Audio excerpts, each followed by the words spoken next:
Hello दोस्तों, नमस्कार, जय हिंद। मैं अरविंद सिसोदिया एक बार पुनः आप सभी का हार्दिक स्वागत करता हूं सत्यकेतु डिफेंस एकेडमी के ऑनलाइन प्लेटफॉर्म पर।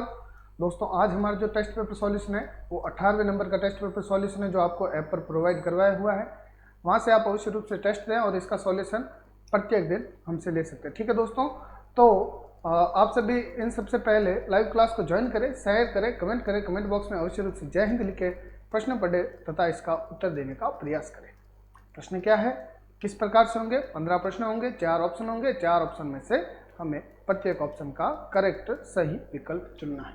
प्रश्न पहला पढ़ते हैं। जिब्राल्टर जल डमरू मध्य किन दो महाद्वीपों को अलग करता है? ठीक है, कोई समस्या नहीं। तो दोस्तों, आपके एक तो आएगा अफ्रीका इस प्रकार से, और उसके ऊपर यदि हम देखा जाए तो यूरोप है।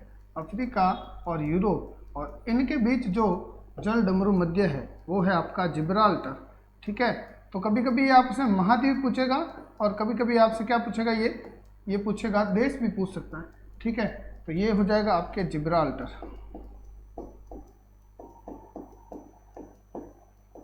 ये जिब्राल्टर, ये आपके अफ्रीका महाद्वीप, ये आपके यूरोप महाद्वीप। ठीक है, और देश यदि पूछता है हमसे तो दोस्तों देश हो जाएगा आपके, यहाँ पर तो आपके पड़ता है मोरक्को।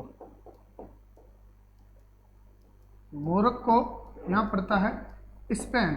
ठीक है, तो यूरोप के स्पेन और अफ्रीका के मोरक्को को पृथक करने वाला जिब्राल्टर जल डमरू मध्य है। ठीक है, किससे पृथक करेगा? तो अफ्रीका और यूरोप। ऑप्शन नंबर हमारा बी करेक्ट होगा। ठीक है, इस प्रकार से याद रखिएगा, बी ऑप्शन हमारा करेक्ट होगा। ये हुआ हमारा पहला प्रश्न। चलिए प्रश्न देखते हैं अगला, दूसरा। राष्ट्रीय गंगा नदी बेसिन प्राधिकरण के प्रमुख कौन होते हैं? तो गंगा नदी का जो प्रोजेक्ट होता है उसका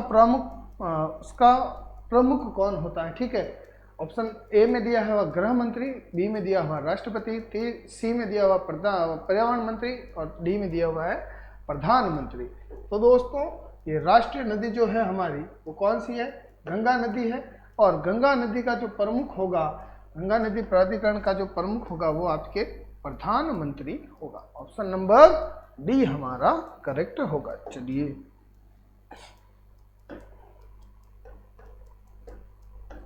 देखते हैं सवाल अगला, 13वां। साक्षी मलिक ने किस प्रतियोगिता में रियो ओलंपिक 2016 में भारत को पहला पदक जिताया था? चलिए, अच्छा सवाल है। ठीक है, तो बहुत ही देखा जाए तो ये तो आपके पुरानी करंट अफेयर्स हो गई, यानी कि ये इतिहास से संबंधित हो जाएगी, है तो वस्तुनिष्ठ। ठीक है, विविध के रूप में, परंतु जो बीत गया वो इतिहास कहलाता है। ठीक है, तो ये इतिहास ही रचा है क्योंकि इन्होंने पदक जीता है भारत के लिए। साक्षी मलिक ने किस प्रतियोगिता में? साक्षी मलिक का पूछा है, रियो ओलंपिक 2016 में हुआ था। और किस में जीता था भैया? तैराकी 400 मीटर, बैडमिंटन, फ्री स्टाइल कुश्ती 58 किलो, या टेनिस एकल। तो ऑप्शन नंबर हमारा सी करेक्ट होगा।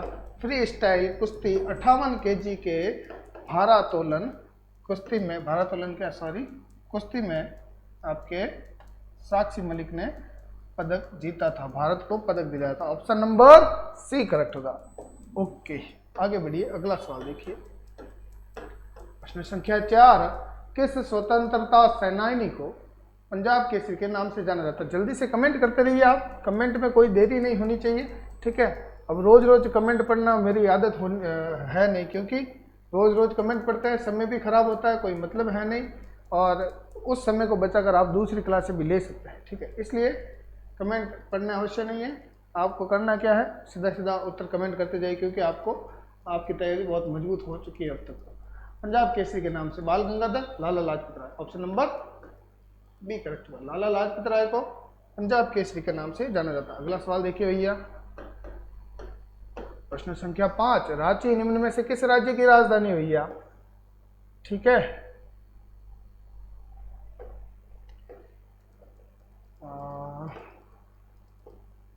ये लीजिए, तो रांची किसकी राजधानी है? बिहार की राजधानी तो आपकी पटना हो गई, बिहार की राजधानी पटना या पाटलिपुत्र हो गई। झारखंड की राजधानी हो गई रांची। ठीक है, और मणिपुर की हो गई इम्फाल, और उत्तराखंड की हो गई देहरादून। ऑप्शन नंबर हमारा कौन सा करेक्ट हो जाएगा? झारखंड। झारखंड, रांची झारखंड की राजधानी है। चलिए सवाल देखिए अगला।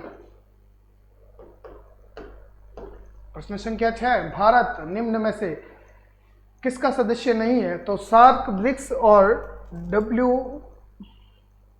WTO, ठीक है।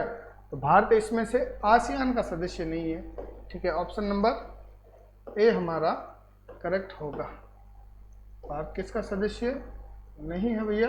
आसियान का सदस्य नहीं है। ये लीजिए। प्रश्न संख्या देखिए अगली। प्रश्न संख्या 7 पूछा गया है, भगवान कृष्ण का जन्म कहाँ हुआ था? ठीक है, भगवान कृष्ण का जन्म कहाँ हुआ था? ठीक है, तो आप सीधा सीधा इस प्रकार से याद रखना कि मथुरा दास माथुर में, ठीक है। तो आंसर क्या निकलेगा हमारा? Option number A, Mathura, Uttar Pradesh में भगवान कृष्ण का जन्म हुआ था, ठीक है। तो उत्तर प्रदेश बहुत ही महत्वपूर्ण जगह है जहाँ पर भारत के जितने भी पुराने देवता है वो सभी वहाँ, उनका जन्म स्थान वही है, ठीक है। भगवान श्री राम, लक्ष्मण, भरत, आगे जाकर भगवान श्री कृष्ण, सभी का जन्म वहीं हुआ है। ओके। प्रश्न संख्या 8, किस महिला खिलाड़ी ने सर्वाधिक ग्रैंड स्लैम मैच जीते हैं? तो सर्वाधिक सेरेना विलियम्स, बिल्कुल करेक्ट आंसर है। सेरेना विलियम्स ही होगा आपके इसका करेक्ट आंसर। सेरेना विलियम्स ने सर्वाधिक ग्रैंड स्लैम मैच जीते हैं, ठीक है। सवाल देखिए अगला। प्रश्न संख्या 9 में पूछा गया है कि भारत की राजधानी दिल्ली से पूर्व में क्या थी? यानी कि दिल्ली से पहले भारत की राजधानी कौन सी थी भैया? ठीक है, तो भारत की राजधानी दोस्तों दिल्ली से पहले देखी जाए तो कलकत्ता थी। अंग्रेजों के समय कलकत्ता दिल्ली की राजधानी थी, उसके बाद आपके दिल्ली को बनाया गया, ठीक है। ऑप्शन नंबर ए करेक्ट होगा। सवाल देखिए अगला। संख्या 10, पानीपत का प्रथम युद्ध कब लड़ा गया? तो देख लीजिए भैया, पानीपत का प्रथम युद्ध हमारा 2 मिनट, ये सब युद्ध बाबर के द्वारा लड़े गए थे, ठीक है। बाबर ने सबसे पहले 26 में कौन सा युद्ध लड़ा था? 26 में पानीपत का प्रथम युद्ध लड़ा था। किसके साथ लड़ा था भैया? तो आपके इब्राहिम लोदी के साथ लड़ा था। और इब्राहिम लोदी प्रथम शासक था जो युद्ध भूमि में मारा जाने वाला, मध्यकालीन भारतीय इतिहास का युद्ध भूमि में मारा जाने वाला प्रथम शासक कौन था भैया? इब्राहिम लोदी था, जो लोदी वंश से संबंधित था। और बाबर मुगल वंश से थे, ठीक है। बाबर की माताजी जो थी वो मंगोल थी और पिताजी तुर्क थे। और मंगोल और तुर्क का जब प्लस करेंगे तो मुगल पैदा हुआ, ठीक है। अगला सवाल है 15वां, सॉरी बी ऑप्शन में दिया हुआ 1527 में खानवा का युद्ध। खानवा का युद्ध हुआ था राणा सांगा और भैया आपके बाबर के मध्य, ठीक है। उसमें बाबर की विजय हुई थी। इन चारों युद्ध में बाबर की ही विजय हुई थी, दूसरा किसी की नहीं हुई थी। अगला 1528 में देखा जाए तो आपके चंदेरी का युद्ध हुआ था। कौन सा हुआ था भैया? चंदेरी का युद्ध हुआ। और चंदेरी के युद्ध हुआ था बाबर और मेदिनी राय के मध्य। 29 में बाबर और मालवा तथा गुजरात के शासकों के मध्य युद्ध हुआ और उसमें घाघरा का युद्ध हुआ था, ये ठीक है। घाघरा का युद्ध हुआ था, सॉरी है ना, भूल गया था मैं, कन्फ्यूज हो गया। तो 1529 में घाघरा का युद्ध हुआ, ठीक है। चंदेरी का युद्ध 28 में हुआ, खानवा का 27 में, 26 में आपके पानीपत का युद्ध हुआ। ऑप्शन नंबर ए हमारा करेक्ट होगा, ठीक है। और ये इन सभी युद्ध में बाबर की विजय हुई थी और 1530 में बाबर की मृत्यु हुई। फिर हुमायूं आता है और हुमायूं का यदि सबसे इम्पोर्टेंट युद्ध देखा जाए तो चौसा के बाद बिलग्राम, कन्नौज या बिलग्राम का युद्ध और सरहिंद का वापस लास्ट युद्ध जो हुमायूं को था, जिसमें वापस वो मुगल सत्ता स्थापित करता है दिल्ली में।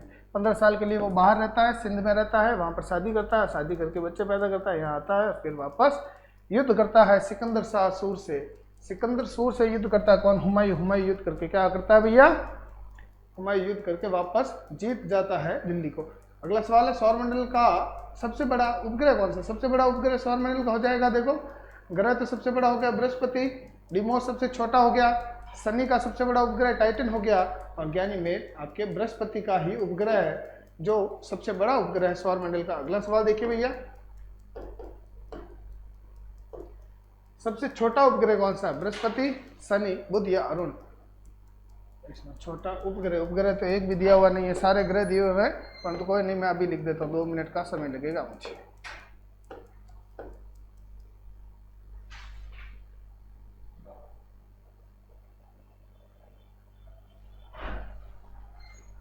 क्या लिखेंगे, अब हम लिखेंगे डिमोस, ठीक है।